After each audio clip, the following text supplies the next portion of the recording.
तो आज हम समझने वाले हैं कोल्ड वार के बारे में, यानी कि शीत युद्ध, ठंडा युद्ध।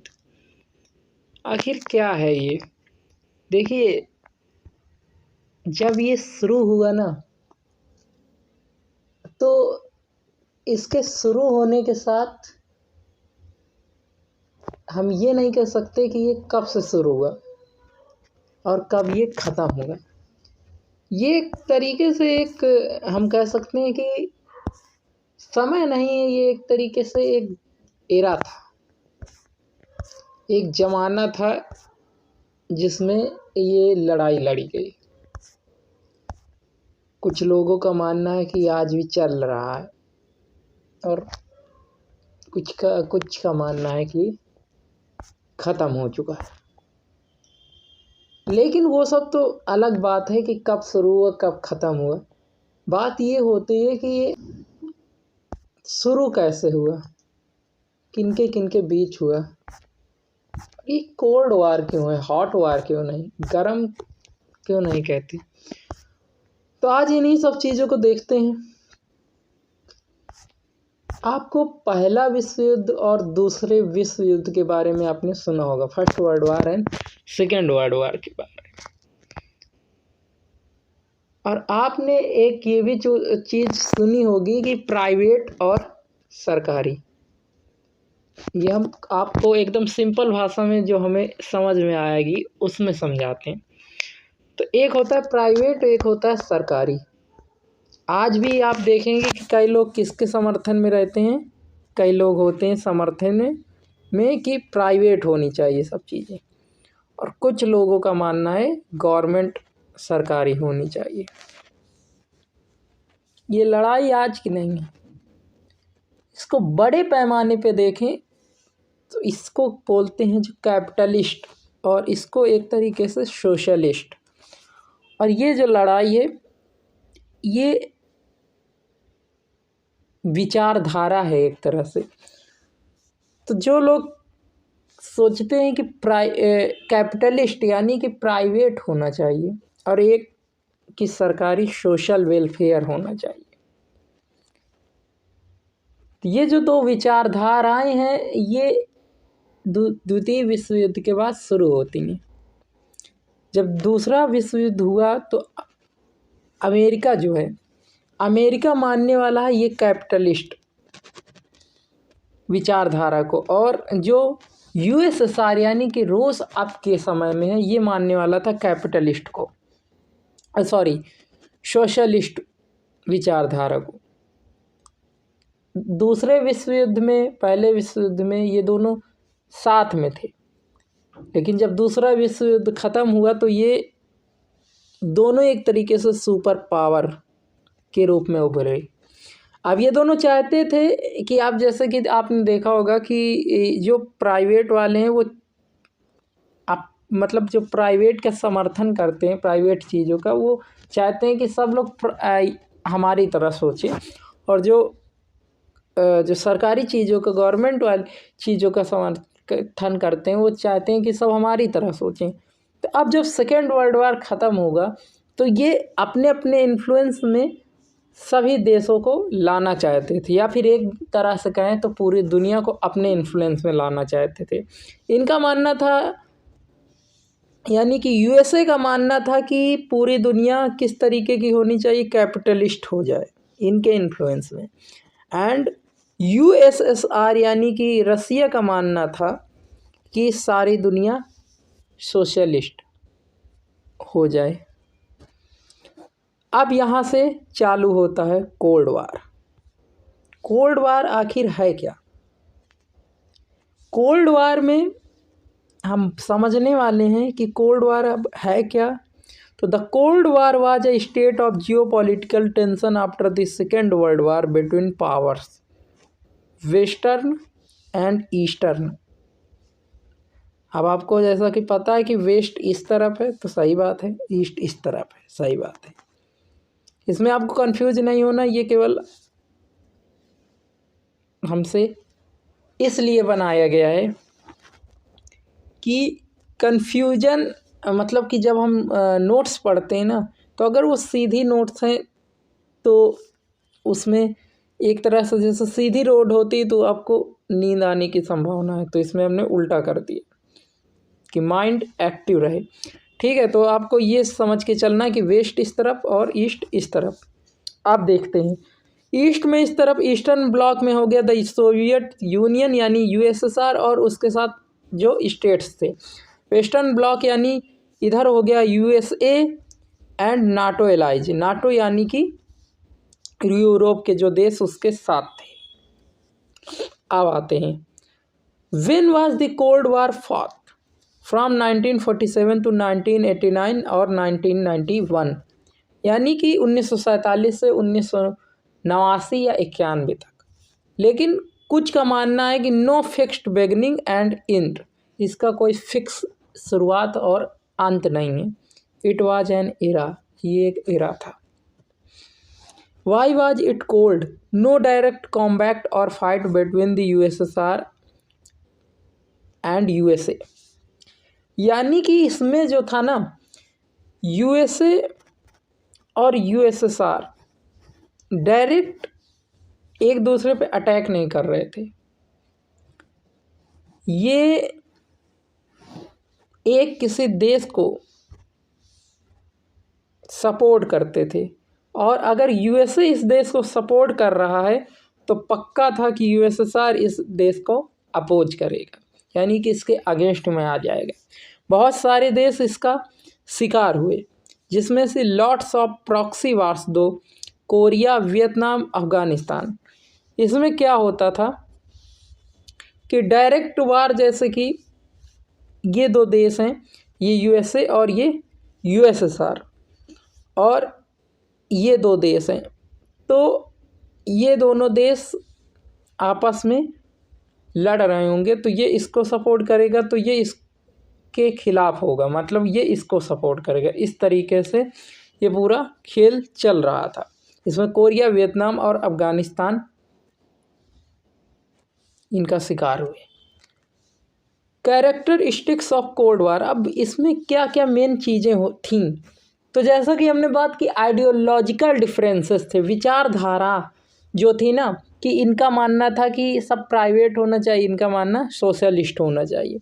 एटमॉस्फेयर ऑफ पॉलिटिकल डिस्ट्रस्ट, और इस समय जो था ना पॉलिटिकल डिस्ट्रस्ट का एटमॉस्फेयर था चारों तरफ। आर्म्स रेस, सब औजार जो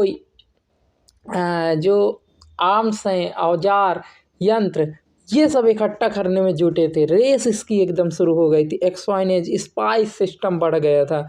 साइकोलॉजिकल वारफेयर, यानी कि मनोवैज्ञानिक तौर पे लड़ाई, और ब्रिंकमैनशिप, यानी कि मौत को छूकर टक्क से वापस आने वाला काम हो रहा था। अब कोल्ड वार में अगर हम बोलें कि ब्रिंकमैनशिप, तो इसका मतलब ये था कि एकदम लगता था कि अब लड़ाई एकदम होने वाली, और मौत को छू के से वापस आ जाते थे, यानी कि लगता था कि एकदम अब ये मिसाइल छूटने वाली है, लेकिन ऐन वक्त पर ऑर्डर आ जाता था कि नहीं, कैंसिल। तो इस तरीके से ब्रिंकमैनशिप कोल्ड वार में बहुत देखी गई, जैसा कि आप क्यूबन मिसाइल केसेस में देख सकते हैं। Nuclear capability to destroy the earth many times over, और इसमें एक बड़ा ये हुआ कि न्यूक्लियर की होड़ लग गई, न्यूक्लियर बम बनाने की होड़ लग गई, परमाणु बम बनाने की होड़ लग गई। The beginning of the cold war, 1917 में रशियन रेवोल्यूशन होता है। Divides in Russian civil war were supported by USA, France and UK.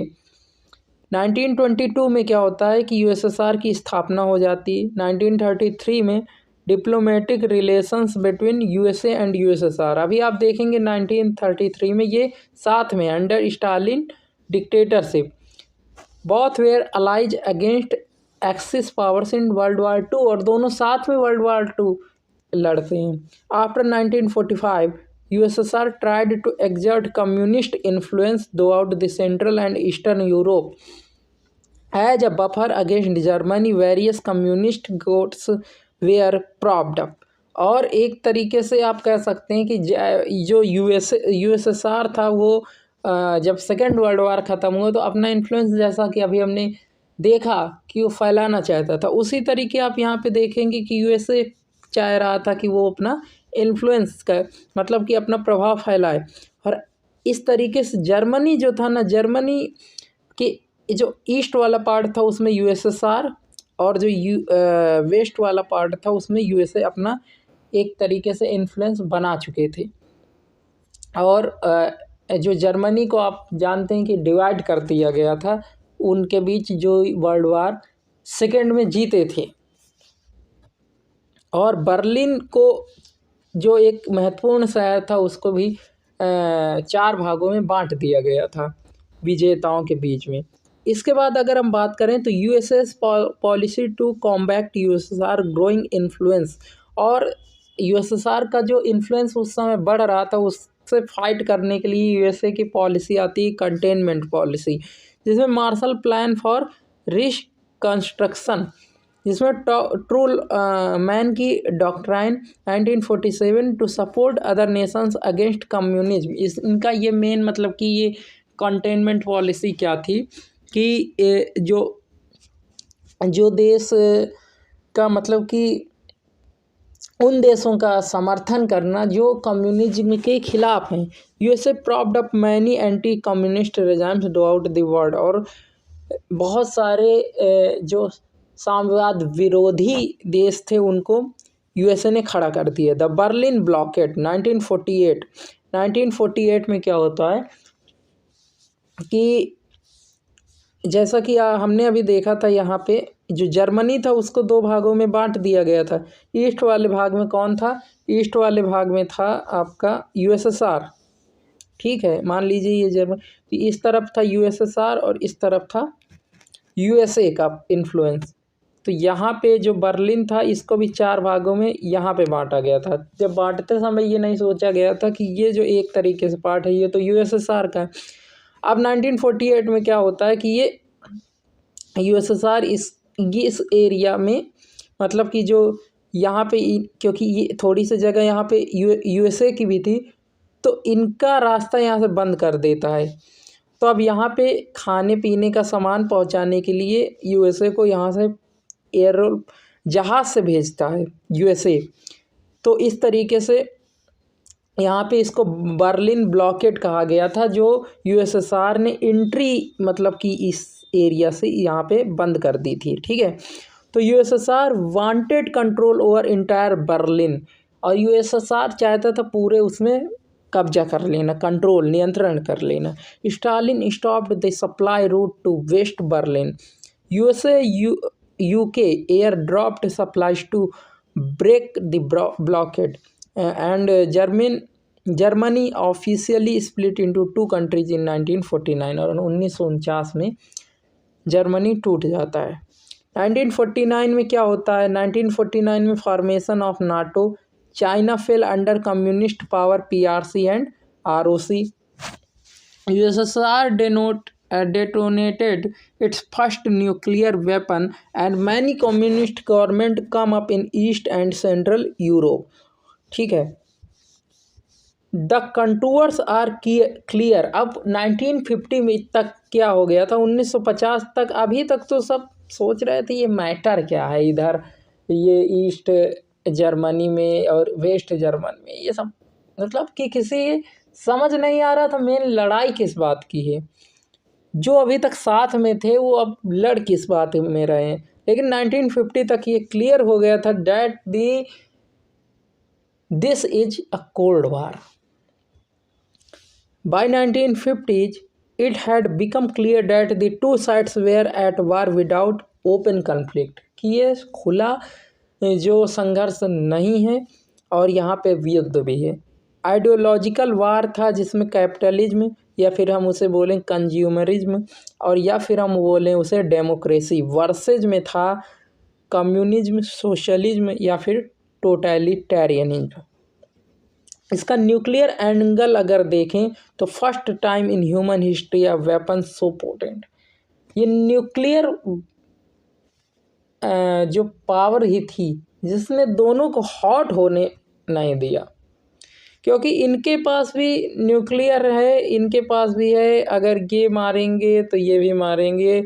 और ये न्यूक्लियर ये नहीं देखता है कि कितना डिस्ट्रक्शन हो रहा है, तो मैच्योरी एश्योर्ड डिस्ट्रक्शन यानी कि पूरी तरह से तबाह कर देता है, चाहे वो छोटा देश हो चाहे वो बड़ा देश हो, तबाही आनी है। तो डैट इज़ मैड, ठीक है। मैच्योरी एक्शोर्ड डिस्ट्रक्शन। डिटरेंट की अगर बात करें तो cold war didn't turn hot, यही था कि न्यूक्लियर का एक सबसे बड़ा जो बेनिफिट रहा यहाँ पे कि न्यूक्लियर की वजह से ये हॉट नहीं हो पाया। Annihilation, extinction of human race, ballistic missiles that could carry nuclear bombs over thousands of kilometers। तो एक बैलिस्टिक मिसाइल्स भी बहुत बड़ा जो आप कह सकते हैं कि इनके बीच में रोकने वाला काम कर रही थी, क्योंकि बैलिस्टिक मिसाइल बहुत किलोमीटर्स तक, 1000 किलोमीटर्स तक इन न्यूक्लियर्स बमों को ले जा सकती थी। तो ये भी एक मेन कारण रही। USSR and PRC, people Republic of China, backed the north Korea. अब कोरिया में जो वार था तो इसमें साउथ को यूएसए एंड एलाइज इसका सपोर्ट कर रहे थे और नॉर्थ को यूएसएसआर और चाइना, ठीक है। 1950s में क्या होता है, ऊपर एकदम जाता है ये युद्ध। 1953 में स्टालिन की डेथ हो जाती है, निकिता खुर्सदेव यूएसएसआर में और आइसेनहोवर यूएसए में। 1955 में वार्साप पैक्ट साइन किया जाता है, जैसे आपका नाटो था उसी तरह से वार्सा पैक्ट। स्पेस रेस शुरू होती है और USSR backed groups tried to overthrow colonial governments in Asia, Latin America and Africa. USSR के जो यूएसएसआर के द्वारा जो सपोर्टेड ग्रुप्स थे वो ट्राई कर रहे थे overthrow to colonial governments in Asia, Latin America and Africa. USA backed many under, और जो यूएसए था वो सपोर्ट कर रहा था many undemocratic governments and dictators to stop this, like Iran, Guatemala, Dominica and Chile and Brazil etc। 1956 में क्या होता है, 1956 में Hungarian revolution crushed by Soviets, और 1956 में सुएज क्राइसिस आता है। 1950s में war in Indochina raised on, और द थ्री वर्ल्ड इस समय क्रिएट हो चुके थे।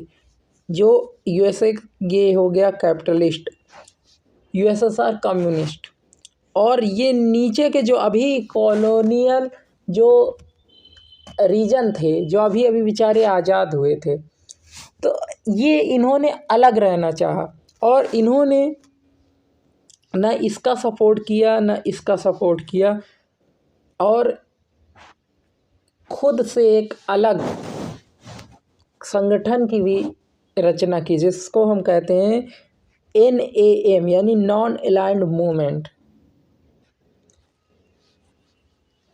नॉन अलाइंड मूवमेंट को हम इसके बाद एक वीडियो डालेंगे, उसमें हम समझेंगे पूरी तरह से कि कौन कौन नेता बड़े थे, कौन कौन से बड़े नेता थे जिन्होंने इसका जो आइडिया था वो सामने रखा।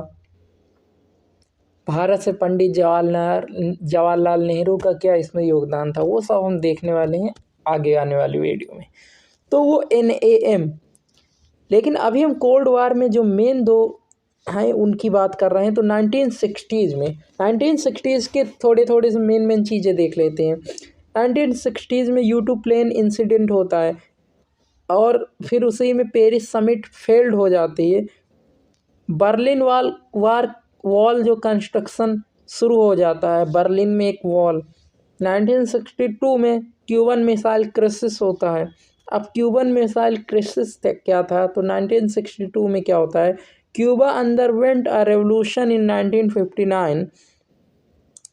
तो क्यूबा में जब क्रांति आई थी 1959 में, bringing communist Fidel Castro to power. तो वहाँ पे फिडेल कास्ट्रो जो कि एक कम्युनिस्ट थे, उनको पावर में आते हैं। आप जब कम्युनिस्ट हैं तो आप देखे होंगे, अगर मैप आप अगर देखेंगे तो यहाँ पे अगर क्यूबा है तो यहाँ पे अगर कम्युनिस्ट है और ये आपका यूएसए है तो यहाँ पे यूएसएसआर का एक तरीके से इन्फ्लुएंस होगा, क्योंकि ये कम्युनिस्ट हैं फिडेल कास्ट्रो। तो यूएसएसआर अब एकदम यूएसए के बगल में आके उनका यूएसएसआर का इन्फ्लुएंस आ चुका है एकदम बगल में। So USSR positioned ballistic missiles there in 1962 और यूएसएसआर ने वहाँ पे बैलिस्टिक मिसाइल लगा दी, threatening the entire continental USA, जो कि पूरी तरीके से उनकी रेंज इतनी थी कि अमेरिका को बर्बाद कर सकते थे, यूएसए को। High moments of tension as world watched with bated breath, इस तरीके से एकदम टेंशन टाइट हो गई थी। Nuclear war averted in the nick of time, तो अमेरिका ने भी यूएसएसआर के अगल बगल जितने अपने न्यूक्लियर्स थे वो एक्टिव कर रहे थे, यानी कि उसने भी धमकी दी कि अगर इधर कुछ हुआ तो इधर भी होना है। यानी कि आप मेन चीज़ अगर देखें तो मेन न्यूक्लियर की वजह से एकदम चीज़ें रुक जाती थी। तो मौत को छू के ब्रिंकमैनशिप जो हमने बात कही तो वही है कि एकदम टक से ये वापस आते थे। 1962 में Sino Soviet split due to the ideological differences. 1968 Prague spring reforms crushed by USSR. The Vietnam War carried on at a brutal scale, and finally the USSR backed North Vietnam won in 1975 और 1975 में जो north Vietnam है वो जीत जाता है। 1970s में क्या होता है, डिस्कलेशन का टाइम था, यानी कि यहाँ पे थोड़ा उस वार में एक तरीके से आप कह सकते हैं 1970s का टाइम देखें तो हल्का गिरावट थी, मतलब कि शांति उसको हम एक तरह से बोलें। तो ये China relation in 1972 Nixon visited China, detente between USA and USSR, थोड़ा शांति हुई। Strategic arm limitation talks SALT 1973,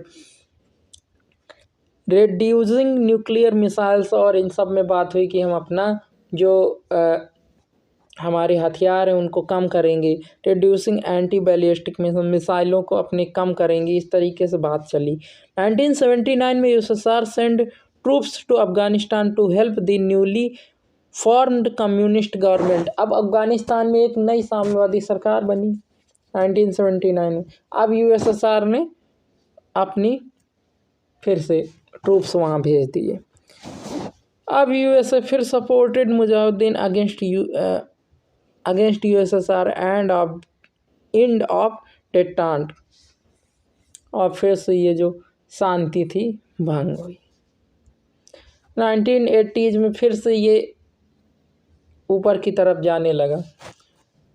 1980s Moscow and 1984 Los Angeles Olympics boycotts, मतलब 1980s में जो मॉस्को में ओलंपिक होने वाले थे वो इनके द्वारा यानी कि यूएसए के द्वारा बॉयकॉट किए गए, और जो लॉस एंजल्स में 1984 में होने वाले थे वो यूएसएसआर के द्वारा बॉयकॉट किए गए।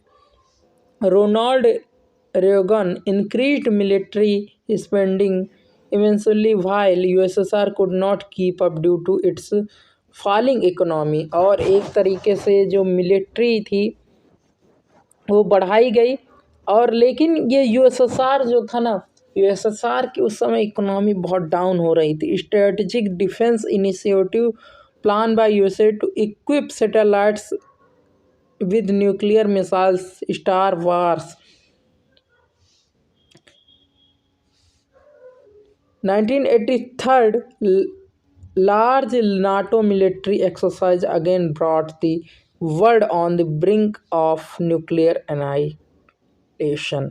1983 South Korea civilian plane shot down by USSR और साउथ कोरिया का एक जहाज़ 1983 में यूएसएसआर के द्वारा गिरा दिया जाता है। 1985 Mikhail Gorbachev become general secretary of communist party of USSR. और जब ये मिखाइल गॉर्बेचेव जनरल सेक्रेटरी बनते हैं तो इनके बाद से फिर धीरे धीरे आप कह सकते हैं कि जो कोल्ड वार था, या फिर आप कह सकते हैं अगर कोल्ड वार 2 के बीच में था, अगर एक धीरे धीरे कमज़ोर होने लगा था तो कोल्ड वार फिर उतना मजबूत बचा नहीं। The end of the cold war main reasons reform brought by Gorbachev and economy. कहीं ना कहीं इनको भी इकोनॉमी में सुधार के लिए अपने यहाँ थोड़ा बहुत कैपिटलिज्म लाना पड़ा। The communist economy simply could not keep up with the high growth rates and capitalist ones. वो जितना कैपिटलिस्ट इकोनॉमिक ग्रोथ कर रही थी उतना ये कर नहीं पाई, और इसलिए इकोनॉमी जब वीक हो गई तो अब लड़ने की क्षमता नहीं, वीक हो गई, सपोर्ट करने की क्षमता वीक हो गई दूसरों को, और धीरे धीरे वह ये जो कोल्ड वार था ये डाउन होता चला गया। Why did Gorbachev bring in reforms? Glasnost, press, troika, openness, freedom of speech and easing of media censorship। इस तरीके से आप कह सकते हैं कि थोड़ा ओपननेस मार्केट में, स्पीच जो डिक्टेटरशिप थी उस समय इनसे पहले, तो वो उस चीज़ को थोड़ा सा ढील, उसमें मीडिया की सेंसरशिप में थोड़ा सा रिफॉर्म किया गया, एंड अर्लियर जो रिकॉर्ड्स थे उनको डीक्लासिफाइड किया गया। Restructuring and reformation, Soviet law, political and economic structure, elections, foreign investment और प्राइवेटली ऑन्ड बिजनेस, इस तरीके से बहुत सारे सुधार किए गए। In iron curtain is raised all over Europe, the satellite states reform led to demand of independence and change in communist government. 1989 peacefully revolution in most countries except Roman, no military suppression by Soviet Union। 1989 Berlin wall fell, और 1990 में क्या हुआ कि east and waste Germany को unite करके एक Germany देश बना दिया। 1980 to 1991 to response the Gorbachev's reforms, USA started talks for de-escalation, और यूएसए ने भी इस युद्ध को ख़त्म करने की बात शुरू कर दी। Limiting nuclear weapons and remover of army from Afghanistan, और अफगानिस्तान से आर्मी हटाने की बात कही। दिसंबर 1991 में USSR is dissolved and all the 15 subnational soviets from their sovereign country. और 1991 दिसंबर में यूएसएसआर 15 देशों में टूट जाता है और वो अलग अलग कंट्रीज़ बन जाती हैं। अब आपको कमेंट में बताना है कि यूएसएसआर क्रिएट कब हुआ था, बना कब था, और 1991 में तो वो टूटा। यूएसएसआर बना कब था ये आप कमेंट में बताएंगे, ये इसी वीडियो में आपको मिला होगा। आफ्टर मैट, इसके बाद यूनिपोलर वर्ल्ड, जैसा कि आपको पता यूएसएसआर यूएसए दो थे सुपर पावर, एक डाउन हो गया तो अब एक यूनिपोलर वर्ल्ड बचा, जिसमें कि अब इस समय चाइना धीरे धीरे टक्करी में सामने आ रहा है, को तो आगे टाइम बताएगा। Then Russian economy suffered badly, severe recessions, conflicts in Balkan state Yugoslavia. The threat of nuclear war is still present, though very much less than the Cold War period। और जो न्यूक्लियर का एक threat था वो अब भी present है। इस तरह से यूएसए हम कहें तो इस वार में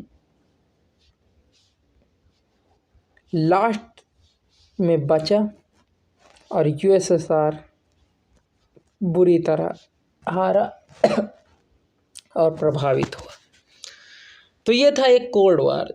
अब रीकैप अगर करें तो कोल्ड वार मेनली ज़्यादा कुछ नहीं। कोल्ड वार दो विचारधाराओं का युद्ध था जिसमें कि एक कैपिटलिस्ट और एक सोशलिज्म या कम्युनिज्म को मानता है। ये मानते हैं कि प्राइवेट होना चाहिए, ये मानते हैं कि सरकार के अंडर में सब होना चाहिए। इस तरीके से ये कोल्ड वार आपका ख़त्म होता है। कोल्ड वार के साथ ही हमने देखा कि यहाँ पे फर्स्ट वर्ल्ड, सेकेंड वर्ल्ड और एक और वर्ल्ड क्रिएट हो गया था, थर्ड वर्ल्ड। जो थर्ड वर्ल्ड था, इन्होंने ना इनका सपोर्ट किया ना इनका सपोर्ट किया। ये अभी अभी आज़ाद हुए देश थे और इन्होंने अपना एक संगठन बनाया जिसको हम बोलते हैं NAM, नॉन अलाइंड मूवमेंट। तो हम अगली वीडियो में NAM के बारे में देखेंगे। तो आशा करते हैं आपको ये वीडियो ज़रूर पसंद आई होगी। अगर आपको ये वीडियो पसंद आई है तो इस वीडियो को लाइक करें, इस चैनल को सब्सक्राइब करें ऐसे ही और वीडियोस देखने के लिए, और कमेंट करें आपको ये वीडियो कैसी लगी। अगर आपको इनमें से किसी एक टॉपिक पे पार्टिकुलर कुछ पढ़ना है, जैसे कि बर्लिन का ब्लॉकेड पूरी तरीके से अच्छे से और एकदम एक्सप्लेन में कि एक पूरा टॉपिक, एक वीडियो उसी टॉपिक पे। देखिए कोल्ड वार था तो हम मेन फोकस हमने कोल्ड वार पे किया कि कोल्ड वार था क्या, बीच बीच में जो घटनाएं हुई वो। क्योंकि अगर हर एक टॉपिक को इसी पे मतलब कि समझाएंगे तो वो मज़ा नहीं रह जाता। वो ये भी हो जाता कि हाँ समझ भी गए और वो मज़ा उस चीज़ का नहीं रह जाता। हर एक जैसे यूट्यूब प्लेन था, इस तरीके से अलग अलग जो छोटे छोटे टॉपिक थे, आपको अगर उनको समझने में कुछ दिक्कत है या फिर आप उनको अलग से और अच्छे से समझना चाहते हैं तो आप नीचे कमेंट कीजिए, हम उसको वीडियो बना के आपको पूरा समझा देंगे। तो यही था कोल्ड वार। अगर आपको आगे कुछ समझना है तो आप नीचे कमेंट करेंगे और इस चैनल को सब्सक्राइब करेंगे, लाइक करेंगे। चलिए मिलते हैं अगली वीडियो में। धन्यवाद।